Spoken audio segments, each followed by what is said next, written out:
the sample for LH and FSH for the diagnosis of PCOD should be withdrawn on the second or the third day of menstrual cycle. That is a very important question. Now, in a normal menstrual cycle, what is the cause for ovulation? The cause for ovulation in a normal menstrual cycle is the LH surge. What happens is, in a normal menstrual cycle, when estrogen, it has a positive feedback on LH, so the levels of LH, they increase, and they suddenly increase, and there is an LH surge. It is this LH surge which leads to ovulation. Here they ask you one question, and that is, ovulation occurs after how many hours of LH surge? After 32 to 36 hours of LH surge, ovulation occurs. If LH surge is absent, there will be an ovulation. Now, what happens in patients of PCOD? In patients of PCOD, this LH is constantly raised. There is tonically elevated LH. There is no LH surge, because LH is constantly raised, and because there is no LH surge, it leads to an ovulation. So there is an ovulation. Number 2 problem is, in a normal menstrual cycle, it is luteinizing hormone which acts on the theca cells to produce androgens. Now, because there is excessive luteinizing hormone, there will be theca cell hypertrophy.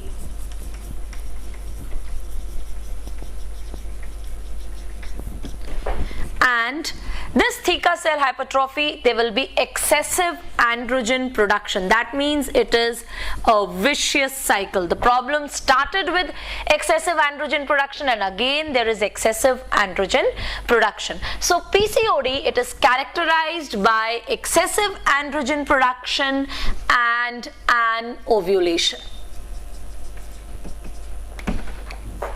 Now, another problem. Here I told you, because there is excessive androgen production, I told you the levels of estrogen are increased. Another problem due to excessive androgen production is that there is atrophy of the endometrium. Because there is atrophy of the endometrium, patient will complain of oligomenorrhea or amenorrhea. And number 3, because of excessive androgen production, there will be dyslipidemia. That means the levels of triglycerides and VLDL, they increase, whereas the levels of HDL decrease. So what happens? Because of this dyslipidemia, in future it can lead to heart disease.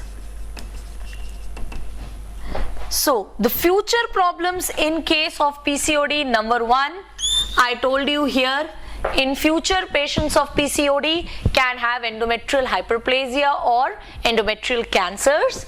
And number 2, these patients are prone to coronary vascular disease.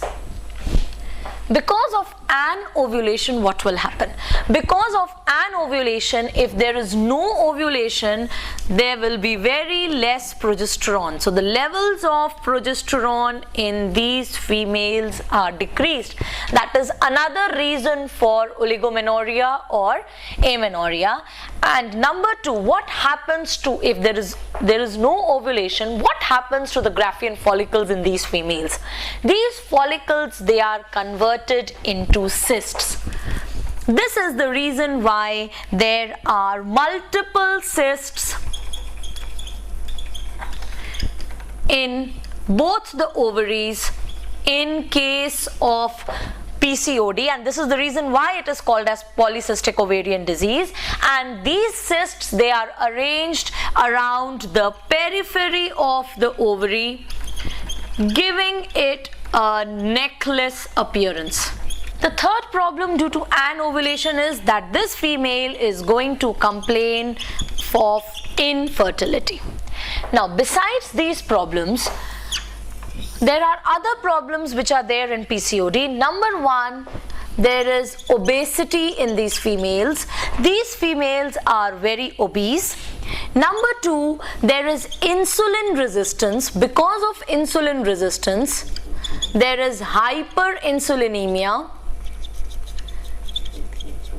and this can lead to two problems. Number 1 is acanthosis nigricans, which is seen in 5% cases. In case of acanthosis nigricans, there is dark pigmentation which occurs in axilla, which occurs in the nape of neck, and which occurs below the breasts. This is called as acanthosis nigricans, and this hyperinsulinemia in due course of time, it can also lead to diabetes. So diabetes is another long-term consequence of polycystic ovarian disease. There is another thing which is called as hair-end syndrome. Hair-end syndrome is a feature of polycystic ovarian disease. Hair-end syndrome means HA stands for hyperandrogenism, IR stands for insulin resistance, and AN stands for acanthosis nigricans. So hair-end syndrome is seen in a few patients in case of PCOD. The questions which they ask on PCOD is, number 1, what is the most common age group for PCOD? The most common age group for PCOD is 15 to 25 years of age.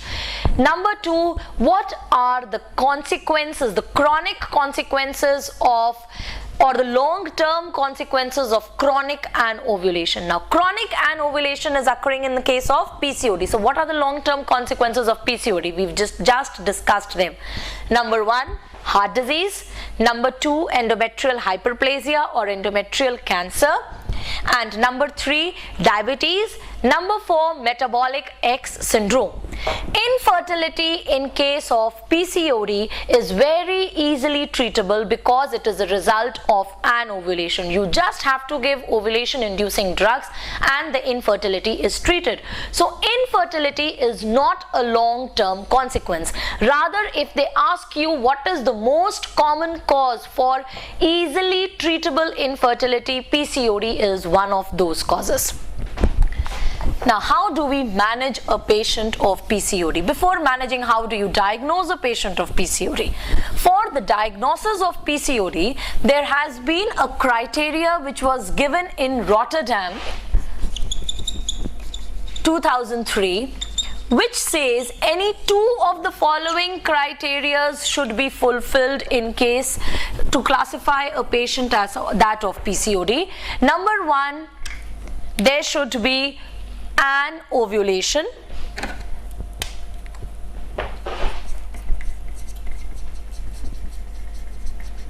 Oblique ovulatory dysfunction, which can be evident by oligomenorrhea or amenorrhea. Number 2 criteria is physical or biochemical indication of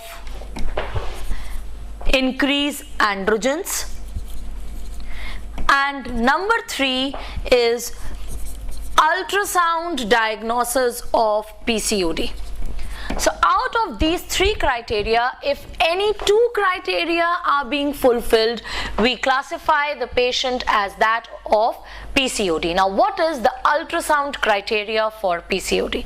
Ultrasound criteria for PCOD is, number 1, there should be multiple cysts in the ovary, in both the ovaries, more than 12 in number, and the size of the cysts should be roughly between 8 to 10 millimeters.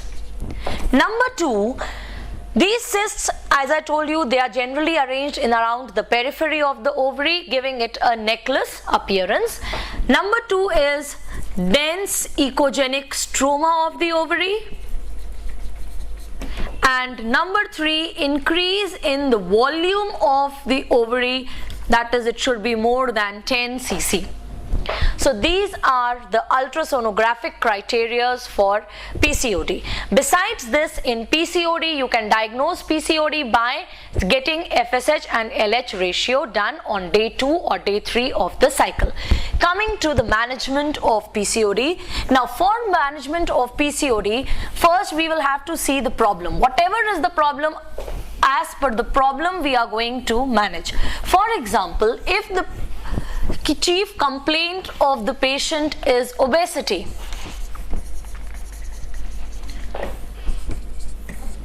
then you are going, and what is obesity? Obesity is defined as BMI more than 29 kgs per meter square. For obesity, we will advise lifestyle modification in diet as well as exercises, moderate exercises. With weight loss, there will be resumption of menses, and it will also reduce the androgen levels.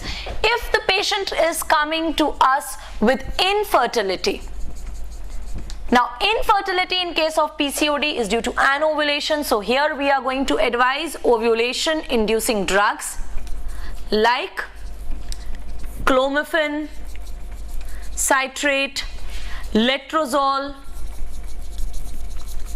or GnRH. And as I told you, in case of PCOD, infertility is very easily treatable. Number 3, if patient is coming to us because of irregular menses. Now when a patient comes to us because of irregular menses, we can either give her OCPs for 21 days, or what we can do is we can add progesterone, medroxyprogesterone acetate 10 milligrams in the last 5 to 10 days of her cycle. Either of the thing can be done, because the problem here is they have less of progesterone, so it can be treated this way. Now the main thing, if patient is coming to us because of hirsutism, now whenever a patient comes to us because of hirsutism, the first line of management, which is a question, is oral contraceptive pills, combined pills. When you give combined pills to these patients, the estrogen component of the combined pill, it will increase the levels of sex hormone binding globulin. When the levels of sex hormone binding globulin are increased, testosterone, the free testosterone, it will bind to sex hormone binding globulin, and so it will result in decreased free testosterone. So, and if the levels of free testosterone are decreased, that is going to treat hirsutism. Number 2, estrogen component, it will also inhibit 5-alpha reductase enzyme, and this enzyme is essential for conversion of testosterone into its active form, that is dihydrotestosterone. So testosterone will not be converted to dihydrotestosterone. The progesterone component of the oral contraceptive pills, it will decrease luteinizing hormone. In a normal menstrual cycle, estrogen has got a negative feedback on FSH, whereas progesterone has a negative feedback on luteinizing hormone. So this progesterone, when it will decrease luteinizing hormone, I told you luteinizing hormone is responsible for production of androgens from the theca cells. So the levels of androgen will automatically decrease. That is how oral contraceptive pills act. But whenever we are prescribing oral contraceptive pills in case of PCOD, we should be very cautious, because even progesterone themselves have got mild androgenic activity. So we should always choose those pills which contain newer progesterones. And what are the newer progesterones? Newer progesterones are desogestrel, another question, gestodine, norgestimate, or dyspyrinone. These are the progesterones which have newer progesterones which have got very less androgenic activity. And the pills which contain desogestrel, their trade names are Femilon, Novilon, and pill which has got drospirenone, The trade name is Yasmin. Drospirenone, it is a spironolactone derivative, and hence it is also useful in hirsutism and acne. Other option which we can give to these females is that of anti-androgens. Anti-androgens which we can prescribe are spironolactone, cyproterone acetate, flutamide and finasteride.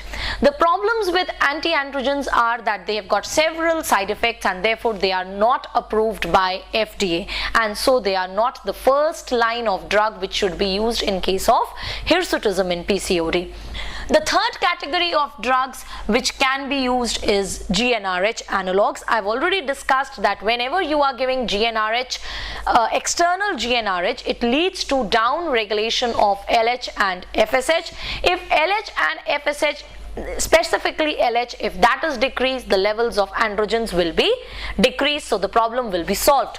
But then if you are giving GnRH for a very long time, not only will the levels of androgen decrease, because FSH will decrease, the levels of estrogen will also decrease. So females will have menopausal like symptoms like osteoporosis, osteopenia, hot flushes, and therefore GnRH, because of their cost restraints, number one, and because they lead to menopausal like symptoms if they are used for a very long time, they are not the drug of choice for treating hirsutism in case of PCOD. And the last option for hirsutism is you can go for cosmetic measures like waxing or laser technique. Next, if the patient is coming to us because of insulin resistance, then as you know, the drug of choice is metformin. Metformin, it can also be used if the patient is coming to you with a complaint of obesity. That is all what you need to know in case of PCOD. So this was a deviation from our main topic. The main topic which we were discussing was secondary amenorrhea. In secondary amenorrhea, I was telling you that in compartment 2, the most common cause which you have to remember is polycystic ovarian disease, and the details of which we have discussed. In compartment 3, the common causes are pituitary adenomas. Now the most common pituitary adenoma is a prolactinoma. Now prolactinoma, it can either be a microadenoma or it can be a macroadenoma. Microadenoma means it is less than 1 centimeters in diameter, and macroadenoma means it is more than 1 centimeters in diameter. 5% cases of microadenomas, they proceed to macroadenoma, and 30% they resolve spontaneously. Now whenever there is a pituitary, a prolactinoma or an adenoma which is secreting prolactin, there will be hyperprolactinemia obviously. What are the consequences of hyperprolactinemia?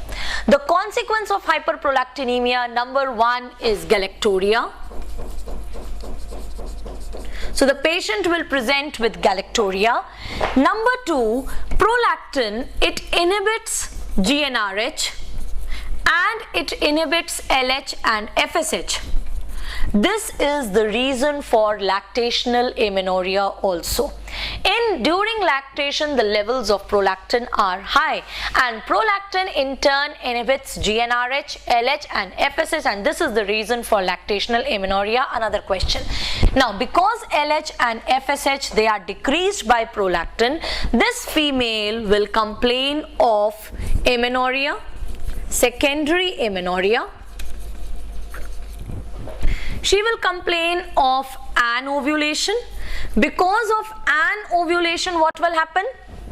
She will complain of infertility, and because there is decreased LH and FSH, so in turn the levels of estrogen will also be decreased, so the patient can complain of delayed puberty.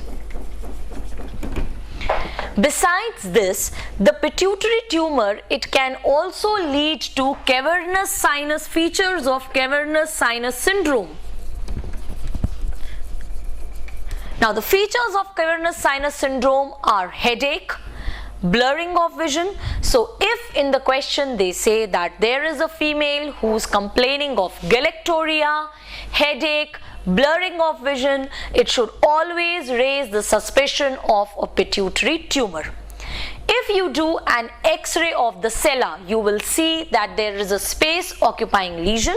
The diagnosis, it can be confirmed by MRI. And how do you manage an adenoma? If it is a microadenoma and the patient is asymptomatic, you can wait and watch. You simply have to keep the patient in regular follow-up. That means you have to do serum prolactin levels and MRI after every 12 months. And if because of decreased estrogen patient is having osteopenia, hot flushes, you can give estrogen replacement therapy. Whenever you are giving estrogen replacement therapy, I have always told you that estrogen replacement therapy with an intact uterus can lead to endometrial hyperplasia, so you have to give progesterones along with estrogens.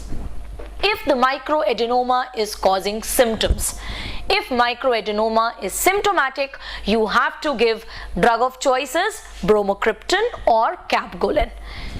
Now, if it is a macroadenoma, in case of macroadenoma, again the drug of choice remains the same. You have to give bromocriptine or capgolin, and you have to keep the patient in regular follow-up. That is, you have to do serum prolactin levels and MRI after every 6 months. If the patient does not respond to this medical therapy, or if the patient has persistent blurring of vision or starts having visual loss, that is an indication for surgery. That is all what we have to know in case of a pituitary tumor. In compartment 3, another important cause of secondary amenorrhea is Sheehan syndrome. Sheehan syndrome, it is a syndrome which results from ischemic necrosis of the anterior pituitary gland due to spasm in the arterioles supplying the anterior pituitary gland, which occurs after childbirth. If a female at the time of childbirth has had postpartum hemorrhage, then that leads to Sheehan syndrome. Now the question which might come to your mind is that why is only the anterior pituitary gland affected? Why not the posterior pituitary gland? The answer to this question is that at the time of parturition, the blood supply to the pituitary gland is redistributed with advantage to the posterior pituitary gland and disadvantage to the anterior pituitary gland. So when there is spasm of the arterioles, the anterior pituitary gland is affected. Now when 75% of anterior pituitary gland is destroyed, it results in Sheehan syndrome. And when 95% of anterior pituitary gland is destroyed, it results in a full-blown picture, and that is Simmons disease. The hormones of the pituitary gland, all of them will be affected. The first hormone to be affected is growth hormone, another question, which is followed by LH, FSH, TSH, and ACTH. This is the sequence in which all the hormones are affected. Most common hormone which is affected is prolactin. Now the manifestations of Sheehan syndrome will depend upon all these hormones which have decreased. So the manifestations are, because there is less of prolactin, this female after giving birth to the child will experience failure of lactation. Because LH and FSH are decreasing, there will be amenorrhea. Then there will be increased sensitivity to cold due to hypothyroidism, and the female will have loss of libido. The signs of Sheehan syndrome again are based on the hormones which are decreasing. For example, because there is adrenal cortical failure, because there is less of ACTH, this female will have decreased axillary sweating, decreased axillary hair and pubic hair, and there will be decrease in skin pigmentation. All this because these are the signs of adrenal cortex failure. Then pituitary releases a pituitary erythropoietic factor, and if pituitary is affected, there is decrease in pituitary erythropoietic factor, so the female will have anemia, lethargy and weakness. She will experience hypothermia, hypoglycemia, hypothyroidism. All features of hypothyroidism will be present, and because there is less LH and FSH, there will be genital organ atrophy. The uterus of this female will be like the size of a menopausal female's uterus. So genital organ atrophy. Management in this condition is that you have to replace these hormones which are deficient. So the hormones which are replaced are TSH, ACTH, estrogen and progesterone. Another very important question. Remember, Sheehan syndrome is a syndrome which is very oftenly being asked in PGME questions. Not only the manifestations but also the management of Sheehan syndrome is important. That is all what we have to know in Sheehan syndrome. Then in hypothalamus or compartment 4, the causes of secondary amenorrhea, as I told you, they were excessive exercise, excessive weight loss, anorexia nervosa, bulimia. All these things, they lead to decrease in the release of GnRH, and because GnRH is decreased, it leads to amenorrhea. There is nothing more which we have to know there. Now, how do you diagnose a patient of secondary amenorrhea? How do you come to know what is the cause of secondary amenorrhea? Whenever a patient of secondary amenorrhea comes to you, first thing what you have to do is the 3 tests. These 3 tests are pregnancy test. I told you that the most common cause of secondary amenorrhea is pregnancy. So always rule out pregnancy whenever a patient comes to you with secondary amenorrhea. Second, because hypothyroidism is also an important cause of secondary amenorrhea, so you get the TSH levels tested. And number 3 is you check the levels of prolactin. If prolactin levels are raised, there is hyperprolactinemia. This means there is a pituitary tumor. If all these 3 things are normal, then you will go to the next step, and the next step is progesterone challenge test. In progesterone challenge test, what we do is we give the patient progesterone which has got a least estrogenic activity, like medroxyprogesterone acetate. Medroxyprogesterone acetate is given for 5 days, and then it is suddenly withdrawn. After withdrawing medroxyprogesterone acetate, if withdrawal bleeding is present,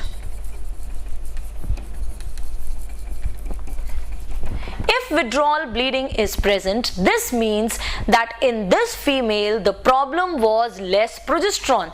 The moment you have given the female progesterone, she has started menstruating. Now, out of all the causes, I am writing just the important ones so that we can, correlate. Hypothalamus,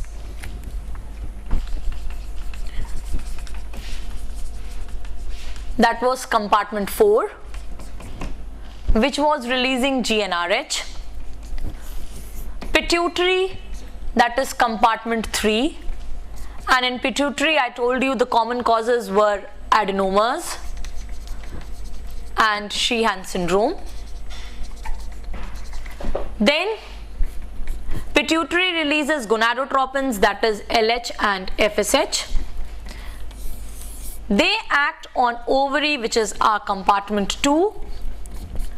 The most important cause which I told you here to remember was PCOD, and then from ovary estrogen is released, and after ovulation there is progesterone, both of which act on the uterus, which forms the compartment 4, and the most common cause which I told you, or the most important cause which I told you to remember, was Asherman syndrome. Now, I am telling you that after giving progesterone challenge test, if withdrawal bleeding is present, this means that the only problem in this female was that progesterone was absent.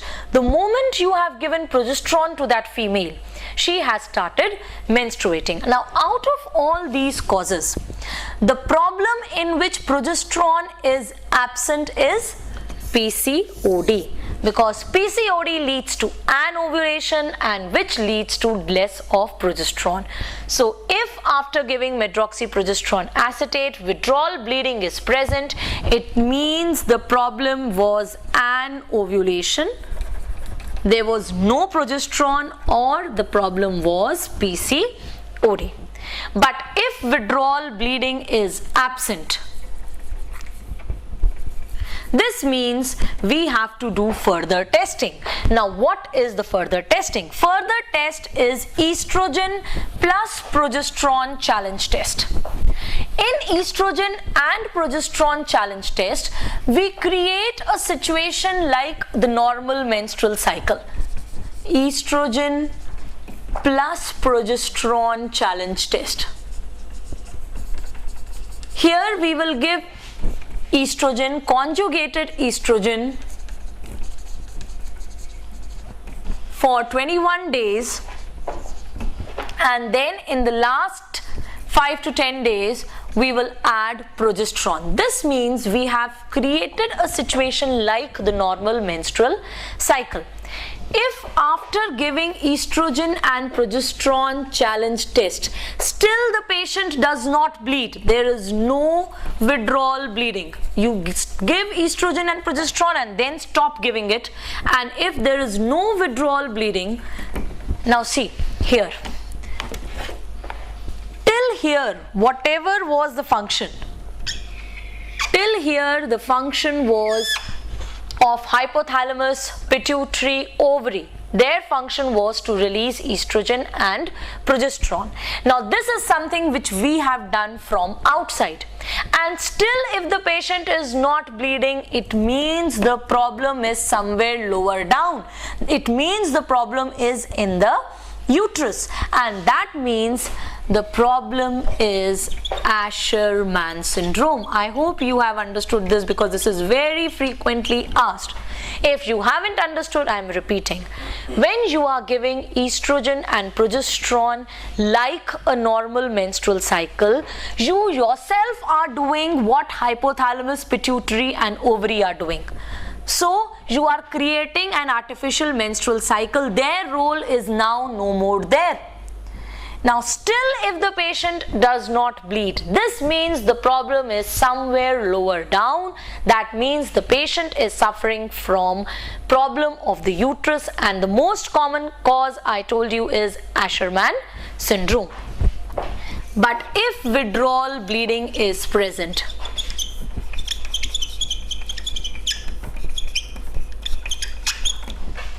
if withdrawal bleeding is present, now what will you do? If withdrawal bleeding is present, then you will assess the levels of LH and FSH. If the levels of LH and FSH are raised, this means there is hypergonadotropism.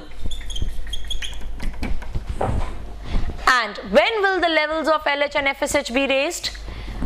Again, referring to our previous knowledge, estrogen, it has got a negative feedback on FSH, and progesterone has a negative feedback on LH.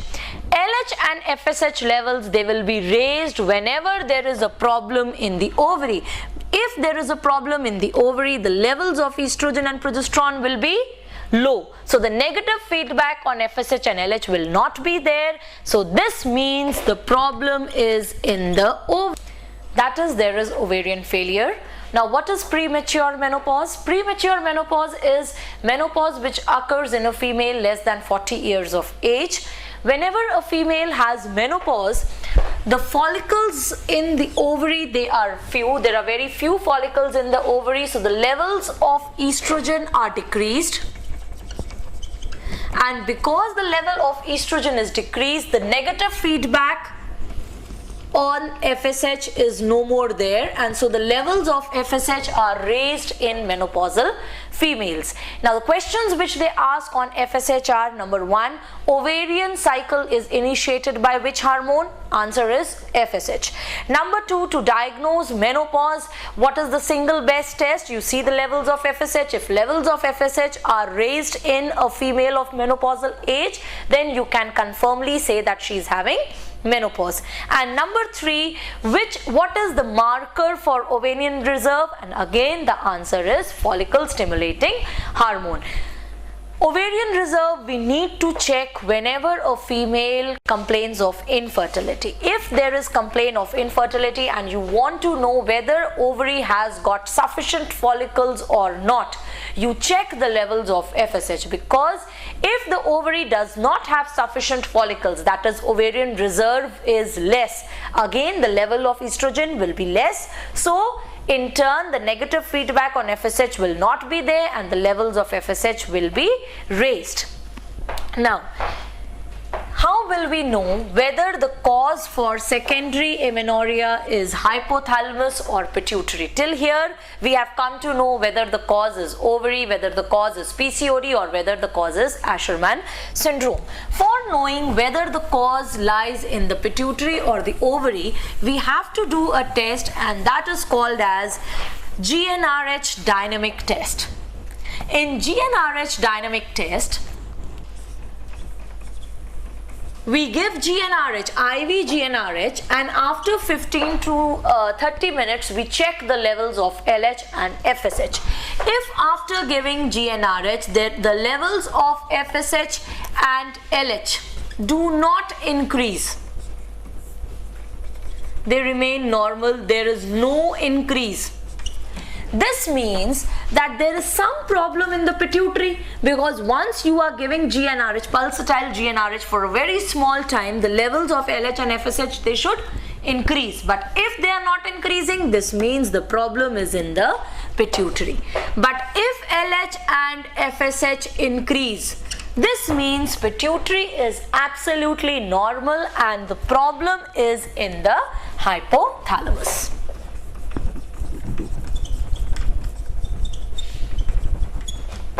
So that is how we do the workup of secondary amenorrhea, and that is all what I have to tell you on amenorrhea. I hope you enjoyed today's lecture.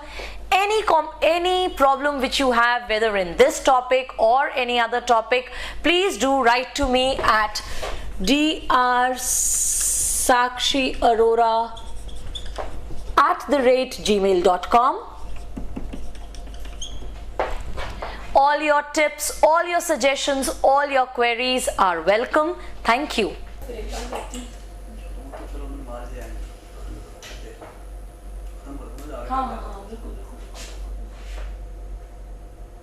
तो कितने बजे खत्म हो रहा है?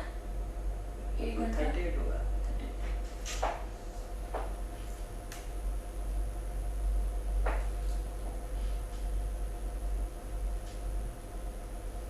बस फिर ले आओ। उनको बनाओ। Menopausal females. So if you